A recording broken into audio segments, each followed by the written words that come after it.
Were you aware that at the inauguration of every United States president, that in Washington, D.C., an occult ritual is held to raise the spirit of Osiris from the underworld so that it can take its rightful place in every United States president? They call him the great architect of the universe, but they identify him as the god Osiris, as he was known to the Egyptians, and Apollo, as he was known to the Greeks. When you look at the Great Seal, what you see in the images are Egyptian symbols, but in the mottos, it's prophecies about Apollo. It's on every U.S. dollar. And it's a troubling thought, isn't it, to imagine that we carry on our person, more often than we have the Word of God on our person, we carry on our person a prophecy about the coming of the Antichrist.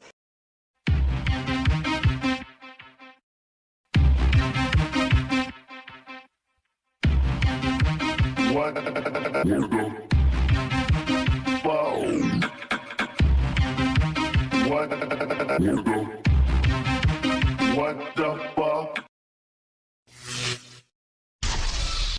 My guest, Tom Horn, says something began in the year 2012 that will reach its apex in 2016. And he's going to talk about that. But tell me something I was not aware of, that the key founding fathers of our nation were not Christian, but were Masons. That's absolutely right, Sid. In fact, as many as 44 of the 56 signers of the Declaration of Independence were Freemasons, and they were the Freemasons, really, of the European order, meaning that they were committed to building an occult form of a democracy that was based on what's called the Atlantean scheme. This was coming out of Europe. What Francis Bacon believed, he was the head of a secret society in Europe, very popular and very powerful, and they had wealthy people behind them. And they believed that there had been an original Atlantis. And Atlantis had been great because Atlantis had taken its orders from the gods of ancient history. And when they turned their backs on the gods, Atlantis crumbled. And so Francis Bacon's idea was, we will build a new occult democracy based on this Atlantean scheme in which we're basically going to take our marching orders from the spirits of these invisible deities. Okay, how's this tie in with Masons? Well, Freemasons in the United States early on were receiving funding. There were people from Europe coming over here. They actually saw in the new continent the opportunity to develop a new world order that would be under essentially the influence of these ancient spirits that political realities in Europe was not going to allow them to establish over there. So this was basically fresh pickings. Oh, okay, but what you're saying, though, is there's something evil about Masons. I've got relatives that are Masons. What are you saying? Actually, I was a pastor for 25 years. I had Freemasons in my church on my board.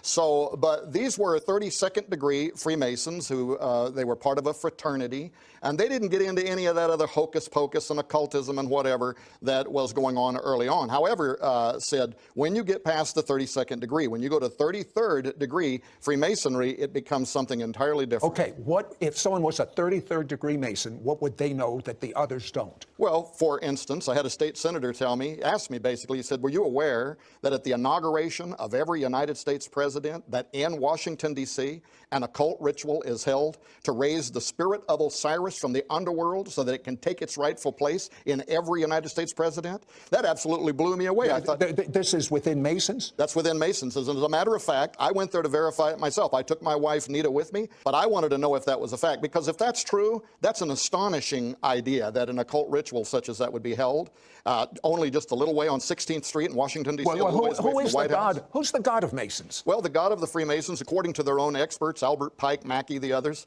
they call him the great architect of the universe, but they identify him as the god Osiris, as he was known to the Egyptians, and Apollo, as he was known to the Greeks. In fact, when you look at the Great Seal, what you see in the images are Egyptian symbols, but in the mottos, it's prophecies about Apollo. And again, these false deities are another name for the Antichrist. Now, on the U.S. $1 bill, we have the Great Seal. Right. Tell me what's on there. Well, what's on the Great Seal, especially the obverse side, the reverse side of the Great Seal, it's on every U.S. dollar.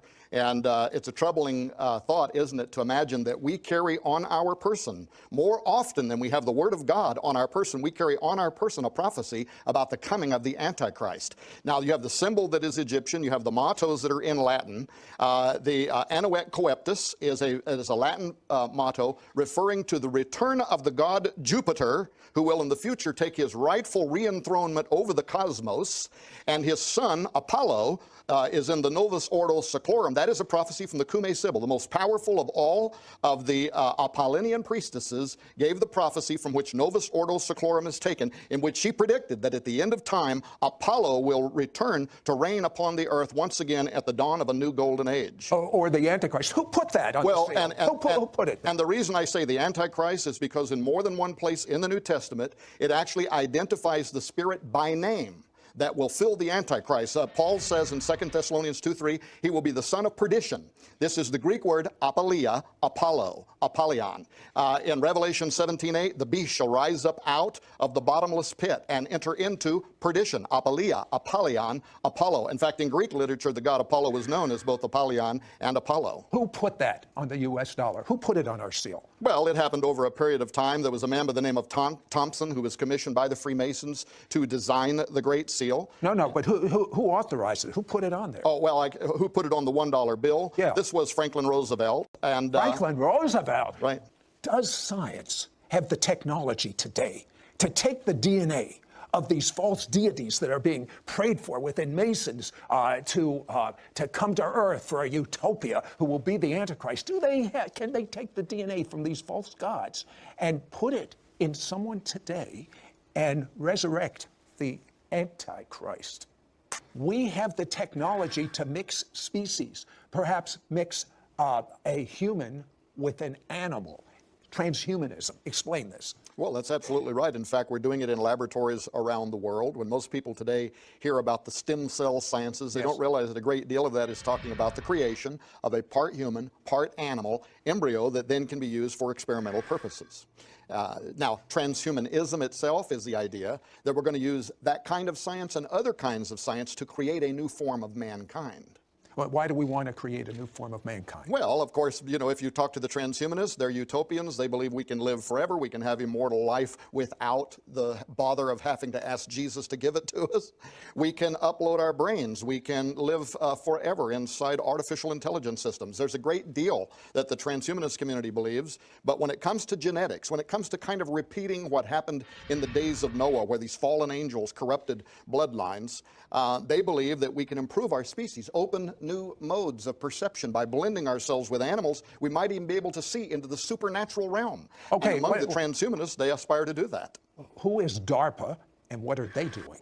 DARPA is the Defense Advanced Research Projects Agency. It's one of the large departments of the U.S. that uses our tax dollars to hire other people to come up with great ideas, private laboratories, things like that. But in last year's operating budget and in this year's operating budget, for instance, they have set aside millions of dollars for rewriting the DNA of our soldiers. Why would they want to rewrite the DNA of our soldiers? Super soldier technology, and furthermore, they are being advised by some of the top think tanks in the world that our competitors, our enemies, are privately developing this technology right now, and that if we don't get ahead of it, in fact, the Jasons, which is one of the top scientific advisory panels in the world, told them that by the end of 2012, if we weren't secretly, privately ahead of the human enhancement revolution, we would fall irreparably behind and be dominated on the future battlefield. What about the mark of the beast? How does this tie in? Well, the mark of the beast, I think this could play in the form of like a living chip, a biochip.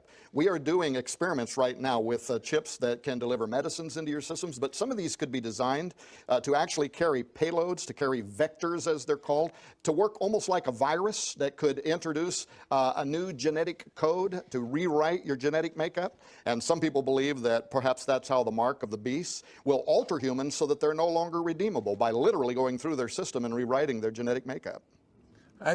You're saying a lot. Who's funding this?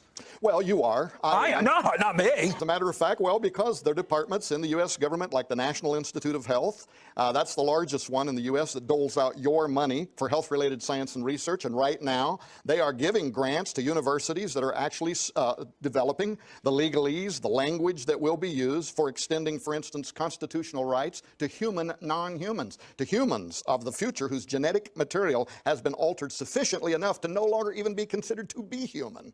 Well, what about the ethics of this? Will these people be considered humans? Will they be considered equal to us? Will they be able to vote? Or will they be like pets if they're half human and half animal? Well, I tell you, it really gets into some madness, but like the Brookings Institute right now is asking that question for you, and they're saying that, for instance, within 10 years, Brookings Institute, #1 policy think tank in the world that bends the ear of our lawmakers, has a new series called The Future of the Constitution, in which they're saying within 10 years, we will be creating genetically engineered homosexual communities, and that because their genetics are sufficiently different than ours, we have to create the legalese that will extend to them Bill of Rights and constitutional privileges. You know what he's saying? He's saying our tax dollars are funding this research that's going on right now.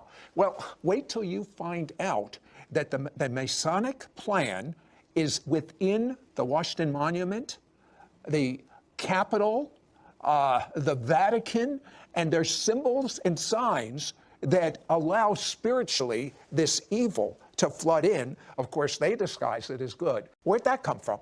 Well, again, it goes back to the influences of these early Freemasons who had an idea about how they wanted to build what we would call an occult democracy. For instance, you can go to the Library of Congress website and read an article called The Most Approved Plan. And this goes back to early America, where they were advertising for different architectural firms to submit their plan about how the capital city could be built. And after all the plans came in, our own government website says they were all rejected because Thomas Jefferson wanted a plan that would be based similar to the design in Rome, where you would have a dome facing an obelisk, and furthermore, he wanted it dedicated to all pagan gods. That's on our own government website. So that's exactly what this represents the sexual organs. Say the Washington Monument, and you say the Capitol represents that. What does that mean in Masonic and occultic terms? Well, because the Freemasons, a great deal of their mysticism is based on ancient Egyptian magic. And this design, a dome, which is the ever-pregnant belly of Isis in their mythology, facing an obelisk, which is the erect manhood of the god Osiris, was a magic utility. This was designed in ancient Egypt for one purpose, and that was to raise from the underworld the spirit of Osiris so he could take his place in the Pharaoh, so that the country, Egypt, could have divine representation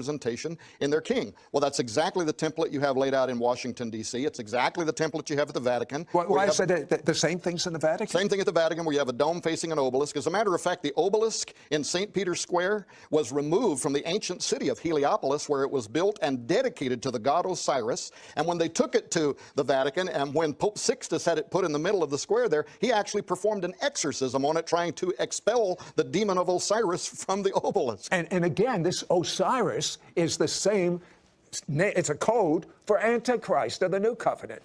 Well, it is the god Apollo to the Greeks. In fact, you see that marriage not only on the Great Seal. Look at the Statue of Liberty, who was built by Eiffel, the famous Eiffel Tower builder, that was built by French Freemasons. That's a cult too? Well, it is, according to its own literature, you can look it up and read it yourself. It was built to have the body of Isis, which was dedicated to Osiris, and the head of Apollo. So once again, it is the marriage of the Egyptian Osiris and the Greek god Apollo, which is one and the same, according to many ancient historians. Now, you say there's a Masonic significance even to 9/11.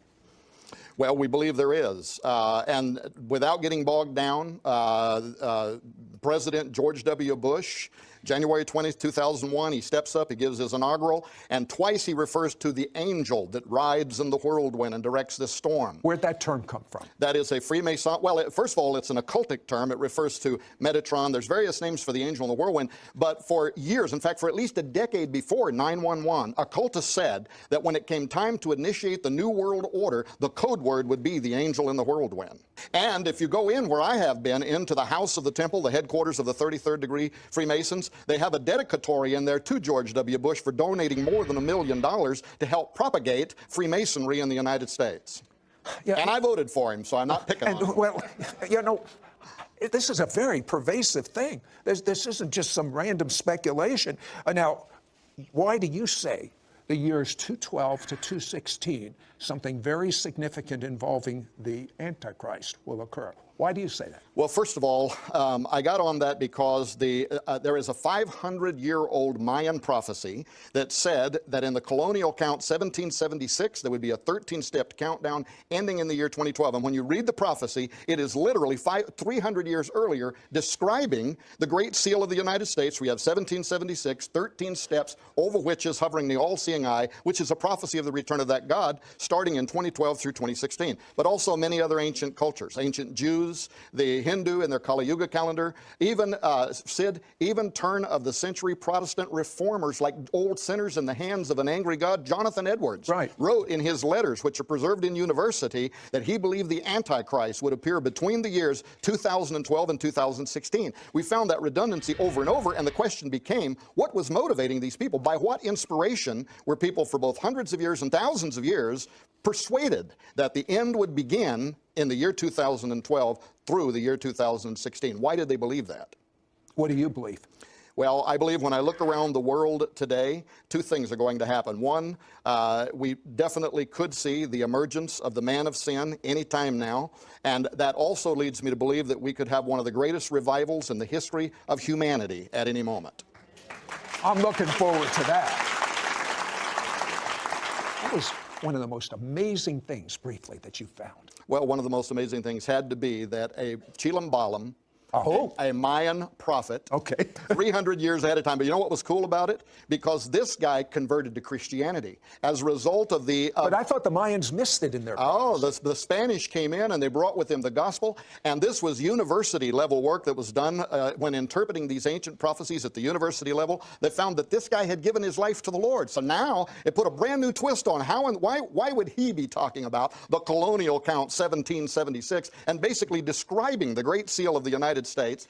It put a whole different kind of fascination on the whole thing. Despise not prophesying, right? Did this young convert, though at one time he was one of the worst of pagans, did he indeed receive a revelation from God? He may have. But I thought the Mayans predicted, and they missed the date. No, they never said that. In fact, I'm on many TV shows and conferences that you can watch on YouTube for the last 10 years saying they never said that. What they said is actually more interesting. They said the end of 2012 would end an era and then a new and final dispensation of man would begin. Now that's more interesting.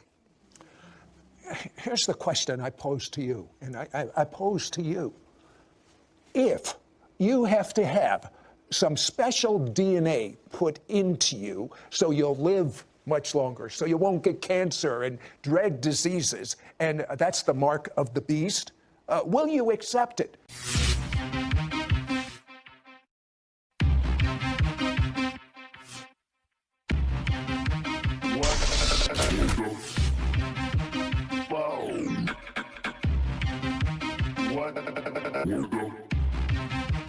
What the fuck?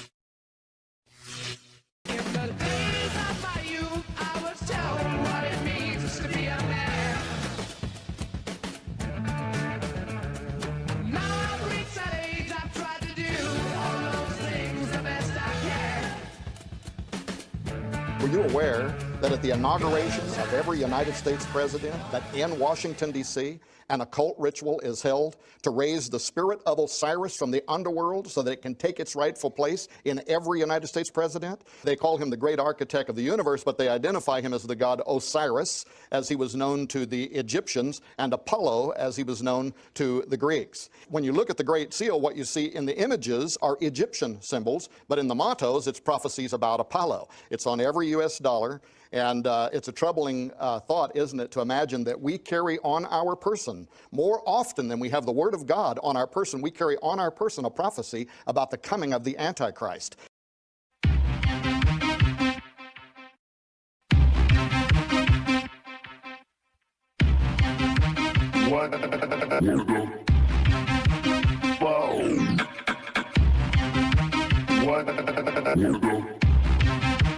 What the fuck?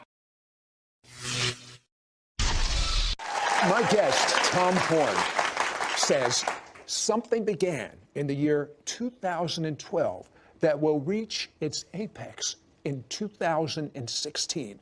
And he's going to talk about that. But tell me something I was not aware of, that the key founding fathers of our nation were not Christian, but were Masons. That's absolutely